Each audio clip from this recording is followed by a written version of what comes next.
Salvete omnes. Let's continue with the Aeneid, Book 1. Non nos aut ferro libicos populare penates, venemus, aut raptas ad littora vertere praedas, non ea vis animo nec tanta superbia victis, est locus, esperiam graii cognomine dicunt, terra antiqua potens armis, atque ubere glaebae. We have not come to plunder the Libyan household gods with iron, or to drive away stolen plunder towards the shores.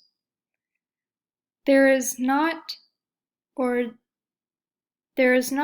this force for our soul, nor is there such great pride for conquered men.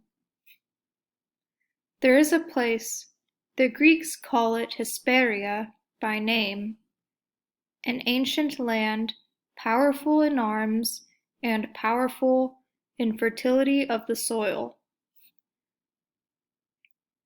Remember, this is Ilioneus, a follower of Aeneas, speaking to Queen Dido. So he is saying basically we are not a threat, and we have our own land, Hesperia, Italy, where we want to immigrate to.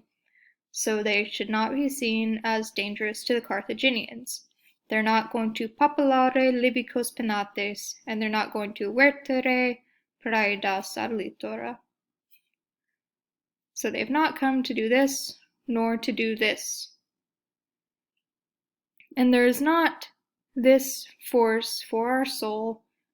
This phrase is a little difficult to translate. It's more like there is not such power, such strength in our heart, in our soul, but this is a dative of possession. So if you were translated a bit more loosely, it's like there is not so much strength in our heart, nor is there such great pride for conquered men. So they're saying, we are conquered, we are the victis. This is another dative of possession. So there's not pride for us, we've been conquered by the Greeks already. And now they're saying there's a place the Greeks call Hesperia by name, ablative of specification, Hesperia by name, an ancient land, powerful with respect to arms and powerful with respect to the fertility of the soil. As you can see, both of these, armis and urbere, are ablatives of respect.